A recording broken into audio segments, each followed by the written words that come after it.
don't hesitate to have a baby. Then no trouble at all. 9 months is not long in a lifetime. But if you're like the average mother-to-be, when it's nearly over, you'll be ready. In fact, you'll be more than ready. You'll be waiting and waiting.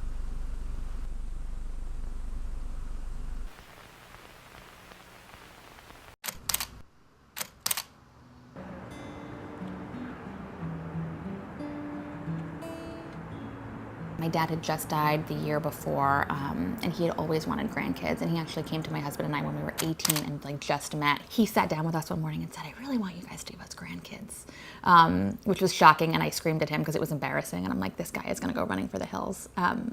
But 9 years later, we were pregnant. However, most labors are normal and natural. So we went to the doctor.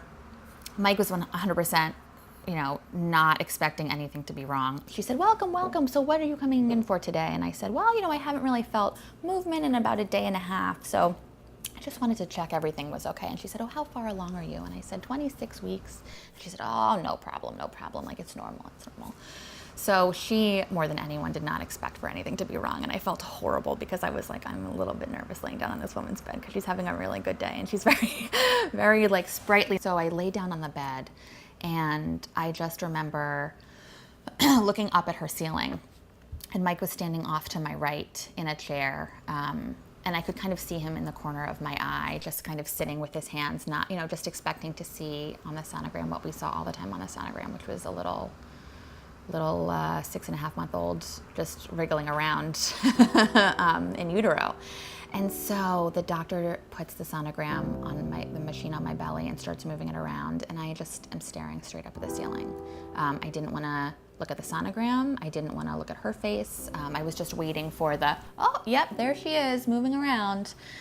And I'm waiting, and I'm waiting, and I'm waiting, and it feels like a year is going by while I'm waiting for someone to say something. And then I hear the doctor gasp, and I see her out of the corner of my eye put her hand up to her mouth.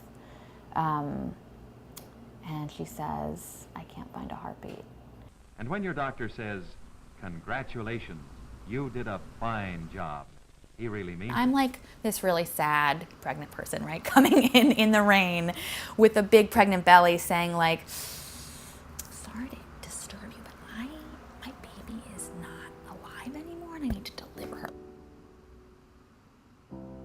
I told the receptionist that I needed to deliver what was going to be a stillborn baby. And they sent me right up to the OB ward, and these like incredible midwives just took us in. Then they gave me these amazing materials. They handed me pamphlets and they walked me through what was going to be happening. And this is something that we don't have here in the States. We have no standardized system of caring for women after pregnancy loss. So I was lucky to get these amazing pamphlets from a nonprofit in the UK called SANS.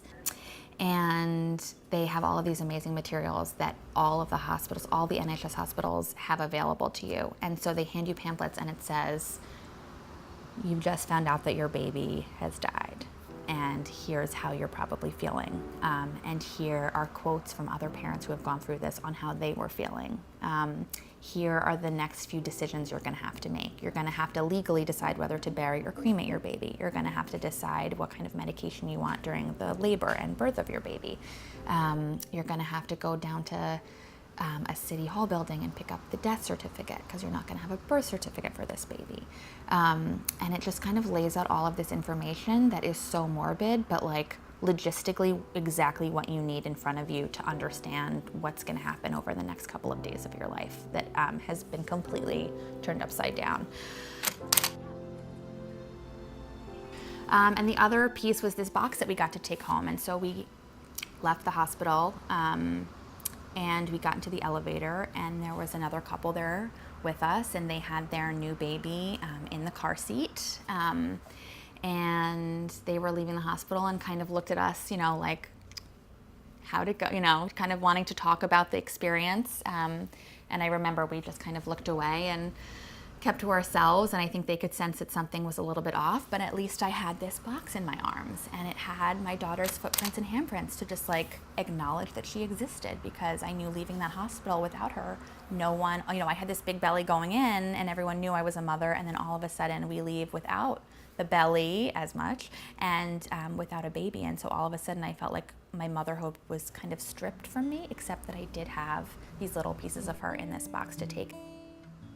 And that's one thing that we don't have here in the US. We don't have a systemized, standard way of caring for women after losses like these. And what we hope to do with Mommy Interrupted, which is the advocacy organization I started when I got home from the UK, is to find ways to get materials to mothers directly. It's really hard to go through different hospital systems and different kind of administrative staffs and find a way to make sure people are presenting information to the patients in a way that reaches them.